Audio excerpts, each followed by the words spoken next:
Hey there, it's Harry from My Daily Barbecue. One of the most common questions I get from my viewers is, what are my favorite knives? What are the best knives for pitmasters? And how do you keep your knives sharp? So in this episode, I'll cover some of my favorites. I'll talk to you about some of the shapes that work for pitmasters. And then in my later videos, I'll teach you guys how to keep the knife sharp.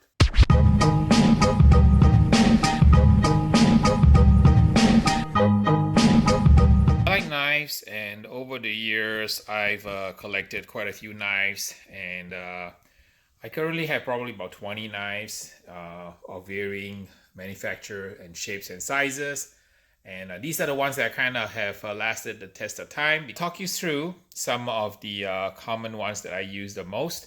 Obviously, the first knife you want to start off with is probably a chef knife. Something like this one here. This is a Swiss Army knife, a Victorinox or Forstner. This is a standard issue for most cooks. It's an 8-inch chef knife. So that is a knife I think that is the first knife that a pitmaster should get.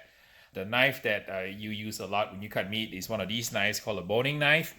They come with the one with a flexible blade and one with a stiff blade.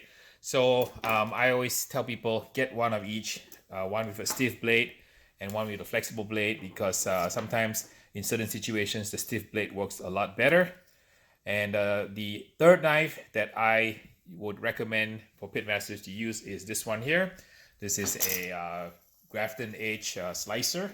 I call it the Las Vegas buffet knife. It's got these little dimples here, which allow the meat not to drag. So when you're cutting briskets or roast or steaks or roast beef, this is the kind of knife you want to use. These are the three knives that I usually take with me: 8-inch chef knife, a 6-inch stiff boning knife. If I can, I'll bring the flexi one with me, but the stiff one works well. And I always bring my little brisket knife here. In addition, I will take this one. This is my trusty electric knife. And this is an indispensable knife when you're doing competition, because sometimes when you cut competition meats, you don't want any jagged edges and you want a super clean razor cut. This little device here does the job. This is an inexpensive one, probably $25 from Amazon, and I highly recommend it. So there you have it. So we have 4 knives. In addition to these 4 competition knives, I have a lot more knives, so I'll kind of talk you through them.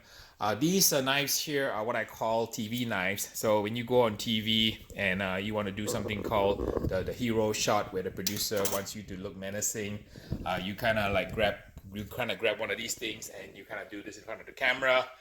It makes good for good TV. So it's kind of like a little Sinbad knife. This is a slicer, Scimitar, and these are really great. The other knife that's really useful is these little butcher knives with a heavy kind of head here. The weight is balanced towards the front, and this is kind of good for chopping and cutting large chunks of meat. This smaller version of this also.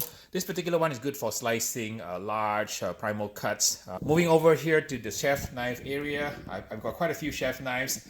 I enjoy using Japanese knives. This is a beautiful Miyabi knife from Japan. It's got a beautiful wooden handle.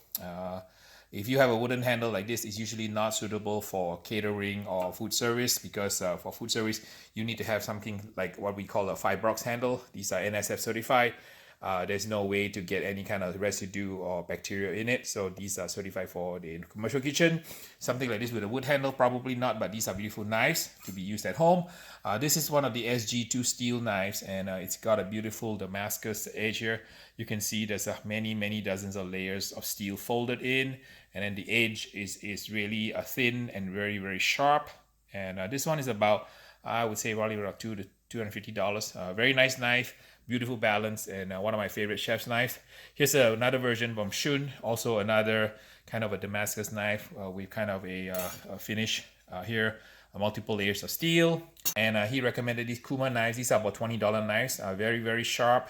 These are Swedish steel, and they are really very sharp, and they have a very nice, beautiful shape. So I ground off the bolster here. So it came with kind of a thick bolster here. So I bought 2 knives. I ground off the bolster. So I like to sharpen my knives, and my sharpening video I'm going to try to do next. I'm going to show you guys how we sharpen knives. When you have a thick bolster here, it doesn't sharpen because it kind of like blocks it. So I had a friend, a student of mine, who has a little foundry, and he ground off these bolsters so that these knives can be sharpened all the way to the back of the heel right here. This is a mag knife, a very popular knife. I think Thomas Keller, the famous chef, uses it. I've had this knife for probably 20 over years. It's still good and one of my favorites. Sg2 This is a Japanese knife made by Sakai Takaguchi. I think he's a samurai maker going back 800-year generation of knife maker. Beautiful, beautiful knife, beautiful handle, beautiful wood. And this is kind of like a Kyritsuke, which is a Japanese version of a chef knife. These are Yanagi bars. A Yanagi bar is a sushi knife. I do sushi in my class. I teach them how to make hamachi, my signature sirahi tuna Maoyan dressing. So we use one of these knives to kind of slice fish. These are known as Yanagi bars, which are also single bevel knives. So you notice this is flat edge here, and it's a single bevel. So on this side there's a bevel, but on this side is flat. So it requires a kind of a different sharpening technique, similar to a chef knife in the Western style. These are Japanese Santoku. Santoku is a little shorter than a chef knife, just about an inch shorter, about 7 inches. So these knives are really, really nice and easy to use. I have this one. It's a carbon steel from Tojiro from Japan, and this is a carbon steel knife. So this knife will rust, but its edge retention, the ability to get it to a really sharp edge, is absolutely fantastic. It's fairly inexpensive Chinese chopper here. These are not very expensive. Soft steel knife, but very heavy. I have a number 2 Chinese chopper knife. This is extremely useful when you want to try to chop chicken bones, you want to chop lobster shells, where all these other expensive knives you would never want to try to kind of like smash into a lobster with one of these expensive knives. But you get one of these knives called a beater knife. So there you have it, kind of my little collection of 20 knives that I use. These are the 3 knives I use the most, and I add this little electric knife when I go for competition. In my next video, I'll show you guys how to keep the knife sharp, because you can have beautiful knives, but knives all eventually get dull. Yeah, and you need to know how to sharpen them, and I'll show you a few of the sharpening lessons and tricks I've learned over the years.